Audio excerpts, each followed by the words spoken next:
হাই বন্ধু আৰু বান্ধৱীসকল, মোৰ নাম মুস্তফা আলী। আপোনালোকে চাইছে মুস্তফা আলী 09। আপোনালোকে বহুতে মোক কমেণ্ট কৰিছে যে লং জাম্পটো এক্সেলেণ্ট আনিব পৰা নাই বা চিনাপটো এক্সেলেণ্ট আনিব পৰা নাই। লং জাম্পটো 14-15 ফুট মাৰি আছে আৰু চিনাপটো 7টা বা 8টা মাৰি আছে। তো মই আপোনালোকক আজি ষ্টেপ দেখাই দিম লং জাম্পটো কেনেকৈ ইনক্ৰিজ কৰিব লাগে আৰু চিনাপটো কেনেকৈ বঢ়াব লাগে। চিনাপটো যদি 7টা মাৰিব এতিয়া মাৰি আছা, মই যিখিনি ট্ৰিক্স শিকাই দিম, আপুনি যদি এইখিনি এপ্লাই কৰে আপুনি নিশ্চয় চিনাপ 15টাৰ পৰা 20টালৈকে মাৰিব পাৰিব। তো ভিডিঅ'টো অলপ লং হ'ব, আপোনালোকে শেষলৈকে চাই থাকক যদি আপুনি লং জাম্প আৰু চিনাপ ইনক্ৰিজ কৰিব খোজে। তো প্ৰথমতে মই আপোনালোকক শিকাই দিম যে চিনাপটো কেনেকৈ ইনক্ৰিজ কৰিব লাগে, ঠিক আছে। তো চিনাপ মাৰিবৰ কাৰণে আপোনাৰ এই দুই হাতত তাকত থাকিব লাগিব, ঠিক আছে। আপুনি যদি চিনাপ সদায় মাৰি থাকে তেতিয়া কিন্তু আপোনাৰ হাতত তাকত নাহে। তাকত আনিবলৈ বেলেগ কিবা কৰিব লাগিব। যেতিয়া হাতত তাকত আহিব তেতিয়া আপুনি চিনাপ ইজিলি মাৰিব পাৰিব। তো হাতৰ তাকত আনিবৰ কাৰণে আপোনালোকে কি কৰিব, এই হাতৰ মুঠিটো যে আছে হাতৰ মুঠিটো বন্ধ কৰি দিব। বন্ধ কৰি পুছআপ মাৰিব সদায়, প্ৰায় 100টা 150টা 200টা যোনে যিমান পাৰে পুছআপ কৰিব। আপুনি ৰানিং কৰি আহিলে ৰানিং কৰাৰ পিছত অলপ সময় ৰিলেক্স কৰিব, 5 বা 7 মিনিট, বেছি নহ'ব। মানে বডিটো গৰম থকাৰ সময়তে পুছআপ মাৰিব। ইফালেদি লৈ আহ, ঠিক আছে। হাতৰ মুঠিটো এনেকৈ বন্ধ কৰি দিব,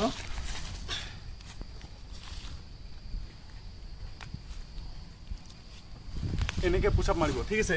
প্ৰায় 100টা 150টা 200টা প্ৰত্যেক দিন, ঠিক আছে। আৰু চিনাপটো আছে, চিনাপটো যদি আপুনি সদায় প্ৰেক্টিছ কৰি থাকে, ঠিক আছে, যে আপুনি ৰানিং কৰিলে এতিয়া যাই কিনে চিনাপ মাৰিব।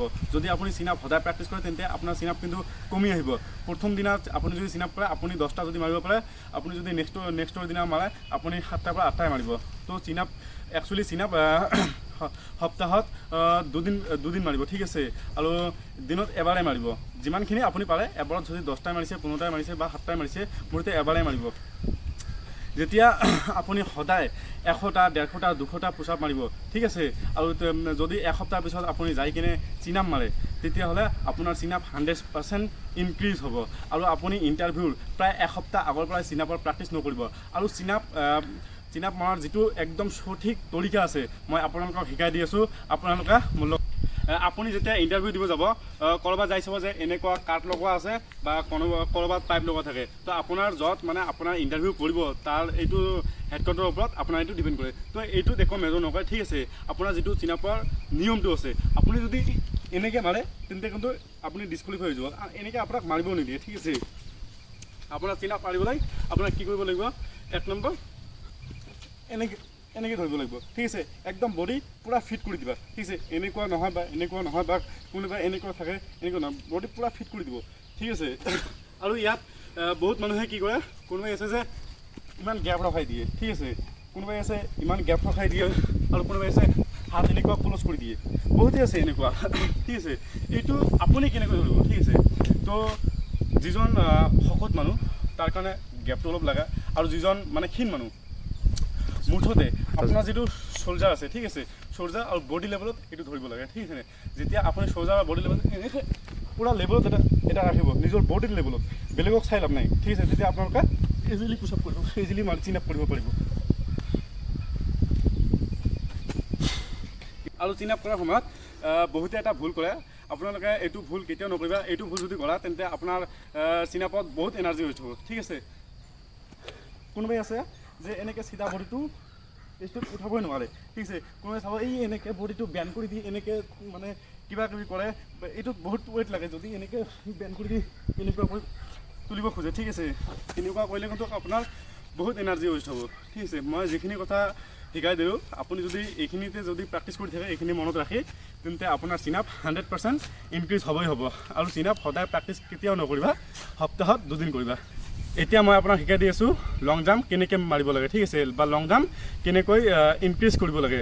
লং jump A to Z step by step মই আপোনাক শিকাই দি আছোঁ, ভিডিঅ'টো চাই থাকক। ভৰিৰ পৰা, ঠিক আছে, ভৰিৰ পৰা আৰম্ভ কৰি মূৰলৈকে আহিব লাগে, নহ'লে মূৰৰ পৰা আৰম্ভ কৰি ভৰিলৈকে যাব লাগে। মুঠতে এফালৰ পৰা কৰিব লাগে, ঠিক আছে। ভৰিৰ পৰা আৰম্ভ কৰি আছোঁ মই সদায় প্ৰেক্টিছ কৰিলে মই ভৰিৰ পৰা আৰম্ভ কৰোঁ। আপুনি প্ৰথমতে ভৰিটো এনেকৈ হিলাই ল'ব দুনো চাইডৰ পৰা, ঠিক আছে। 2টা ভৰিয়ে কৰি ল'ব আপুনি।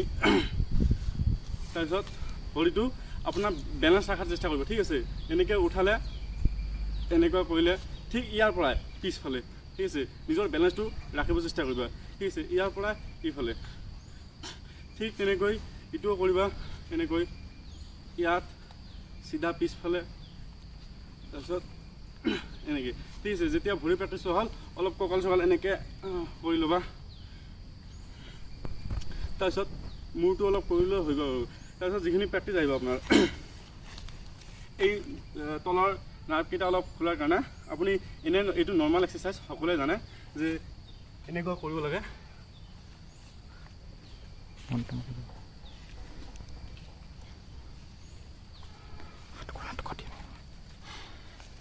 তাৰপিছত লং জাম্পৰ কাৰণে এইটো আপুনি যেতিয়া প্ৰেক্টিছ কৰিব ঠিক আছে লং জাম্প কৰাৰ আগত, তো আপোনালোকে কি কৰিব অলপ পিছ হৈ যাওক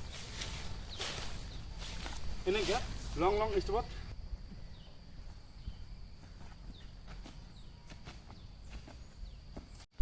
এক্সাৰচাইজখিনি কৰাৰ পিছত এতিয়া আপোনাৰ আহিব যে জাম্পটো কেনেকৈ মাৰিব লাগে। তো ইয়াৰ ওপৰত বহুত কথা নিৰ্ভৰ কৰে। আপোনালোকে আহক মই ইয়াৰ পৰা দেখাই দিম যে লং জাম্পটো কেনেকৈ মাৰিব লাগে।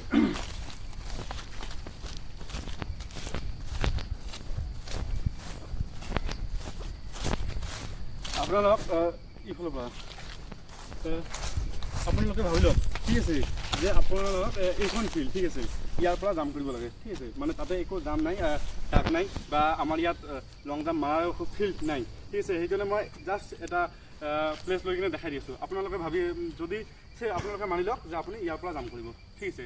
আপুনি যদি ইয়াৰ পৰা জাম্প কৰে, আপুনি যদি প্ৰেক্টিছ কৰিছে ঠিক আছে, তেন্তে আপুনি কদমটো মাপি ল'ব। আপুনি যিটো ভৰি দি জাম্প কৰে ঠিক আছে, আপুনি যদি বায়া ভৰি দি জাম্প কৰে তেন্তে বায়া ভৰি ইয়াত থাকি এনেকৈ ঘূৰিব, এনেকৈ কদমটো মাপি ল'ব ঠিক আছে। 1 কদম 2 কদম 3 কদম এনেকৈ মাপি ল'ব। আপোনাক যিমান কদমৰ প্ৰয়োজন, আপুনি এনেই নৰ্মেলি যদি আপুনি প্ৰেক্টিছ কৰি আছে তেন্তে আপুনি 30ৰ পৰা 35 কদম লওক ঠিক আছে। এতিয়া আপোনাৰ কথা আহিল যে আপুনি কোনটো ভৰি দি জাম্প কৰা ঠিক আছে। আপুনি কোনোবাই বায়া ভৰি দি মাৰে, কোনোবাই দাহিনা ভৰি দি মাৰে। আপুনি যদি আপোনালোকে যদি ভাবি আছে যে এইজন ল'ৰা বায়া ভৰি দি মাৰিলে বহুত দূৰ যাই কিনে লং জাম্পটো ইয়াৰ ভাল হ'ল ঠিক আছে, মই বায়া ভৰি দি মাৰোঁ, এইটো ভুল কেতিয়াও নকৰিবা ঠিক আছে। আপুনি আগত নিজৰ ভৰি দুটাক পৰিচয় কৰি ল'বা ঠিক আছে, যে আপোনাৰ পাৱাৰলেছ কোনটো ঠিক আছে। যাৰ যিটো ভৰিত পাৱাৰ বেছি, যাৰ যিটো ভৰিত তাকত বেছি পায় সেয়ে সেইটো ভৰি দিয়ে মাৰিব ঠিক আছে। যেনেকুৱা হাত, মই এটা উদাহৰণ দি আছোঁ। হাত কোনোবা বেছিভাগ মানুহে কি সোঁ হাতেৰে লেখা লিখে, কিছুমান মানুহে আছে বাওঁ হাতেৰে লেখা লিখে। এতিয়া যদি বাওঁহাতীয়া মানুহজনে যদি দেখে যে সকলোৱে সোঁ হাতেৰে লিখি আছে, ময়ো সোঁ হাতেৰে লিখোঁ ঠিক আছে, তেন্তে ইয়াৰ লেখা ভাল হ'ব নেকি? কেতিয়াও নহয়। ঠিক তেনেকুৱা আপোনাৰ পাৱাৰলেছ যিটো আপুনি সেইটো ভৰি দি জাম্প কৰিব। এতিয়া আপোনাৰ পাৱাৰলেছ কোনটো আপুনি কেনেকৈ গম পাব? নিশ্চয় আপুনি গম নাপায়। তো আপোনাৰ পাৱাৰলেছটো যদি আপুনি পৰিচয় হ'ব খোজে তেন্তে আপোনাৰ লগৰকেইটাক কৈ থ'ব যে মই যেতিয়া বেলেগ মাইণ্ডত থাকিম ঠিক আছে, এনে বা কাৰোবাৰ লগত কথা পাতি আছোঁ বা থিয় হৈ আছোঁ, তেন্তে মোক পিছফালৰ পৰা আহি এনেকৈ এটা ধাক্কা মাৰি দিব ঠিক আছে। যদি আপুনি বেলেগ এটা মাইণ্ডত থাকে আৰু কোনোবাই পিছফালৰ পৰা যদি আপোনাক এনেকৈ ধাক্কা দি দিয়ে, প্ৰথমতে আপোনাৰ যিটো ভৰি এনেকৈ ওলাই যাব ঠিক আছে। প্ৰথমতে আপোনাৰ বায়া ভৰিয়ে যাওক বা সোঁ ভৰিয়ে যাওক, প্ৰথমতে যিটো ভৰি ওলাই যাব এইটো আপোনাৰ পাৱাৰলেছ। এইটো এবাৰ নহয় 2 বা 3 বাৰ ট্ৰাই কৰিবা ঠিক আছে। আপুনি চাব যে আপোনাৰ এটা ভৰি ওলাই আছে। আৰু এটা কথা কৈ দি আছোঁ, ডিফেন্সত যিমান মানুহ আছে ঠিক আছে, যেমন পুলিচ, CRP, আৰ্মি, এইকেইটাক আপুনি যদি পিছফালৰ পৰা এনেকৈ যদি ধাক্কা দিয়ে সকলো সময়তে বাওঁ ভৰিটোৱে ওলাব। আপুনি এদিন যদি মিছা বুলি ভাবে ট্ৰাই কৰি চাব যে সদায় বায়া ভৰিয়ে ওলাব। তো ঠিক আছে, যদি যদি বায়া ভৰি আপোনাৰ পাৱাৰলেছ হয় তেন্তে বায়া ভৰি দিয়ে মাৰিব, আৰু যদি সোঁ ভৰি পাৱাৰলেছ হয় তেন্তে আপুনি সোঁ ভৰি দিয়ে মাৰিব ঠিক আছে। আৰু জাম্প কৰাৰ আগত আৰু এটা প্ৰেক্টিছ কৰি ল'ব ঠিক আছে। প্ৰেক্টিছটো কি হৈছে ভাবি লওক, আপুনি ইয়াৰ পৰাই জাম্প কৰে, ইয়াত বালি থৈ দিয়া আছে, এনেই শুকান মাটিত এইটো প্ৰেক্টিছ নকৰিবা। শুকান মাটিত প্ৰেক্টিছ কৰিলে আপোনাৰ অসুবিধা হ'ব পাৰে ঠিক আছে। মই জাষ্ট আপোনাক এটা নমুনা দেখাই দি আছোঁ। মানে ময়ো বেছিকৈ নকৰোঁ, মোৰো এক্সাম চলি আছে। মোৰ এই 1 তাৰিখ এটা এক্সাম শেষ হ'ল আৰু বহুতকেইটা এক্সাম আছে আৰু ঠিক আছে। তো আপোনালোকে কি কৰিবা, জাম্প কৰাৰ আগত এনেকৈ এইটো প্ৰেক্টিছ কৰিবা ঠিক আছে। এইটো প্ৰেক্টিছ কৰিলে কি হয়, নিজৰ বডি যিটো ৱেইট আছে ঠিক আছে, ৱেইটটো ঠিকে থাকিব, কিন্তু আপুনি ফিল কৰিব যে মোৰ ৱেইট কমা যেন লাগে ঠিক আছে। আপোনাৰ ৱেইট যিমান কমা ফিল হ'ব ইমান আপোনাৰ কাৰণে ভাল। তো আপুনি এইটো প্ৰেক্টিছ কৰি ল'ব ঠিক আছে। এনেকৈয়ে বহুত ল'ৰা আছে যে এনেকৈয়ে 10 ফুট 11 ফুট আহি যাব ঠিক আছে। তো মই লং জাম্পৰ যিখিনি কথা আপোনাক শিকাই দিলোঁ, এইখিনি যদি আপুনি মনত ৰাখি যদি সদায় প্ৰেক্টিছ কৰি থাকে ঠিক আছে, তেন্তে আপোনাৰ লং জাম্প 100% ইনক্ৰিজ হ'ব। আৰু এটা কথা, লং জাম্প আপুনি সদায় কেতিয়াও প্ৰেক্টিছ নকৰিবা। লং জাম্প যদি আপুনি সদায় প্ৰেক্টিছ কৰে ঠিক আছে, সপ্তাহত 2 দিন প্ৰেক্টিছ কৰিবা। সপ্তাহত 2 দিন ৰানিং কৰাৰ পিছত 5 বা 6 বাৰ যিমানখিনি আপুনি মাৰিব পাৰে মাৰিব। আৰু যদি সপ্তাহত যদি আপুনি সদায় লং জাম্প প্ৰেক্টিছ কৰা তেন্তে কি হ'ব মই কৈ আছোঁ ঠিক আছে।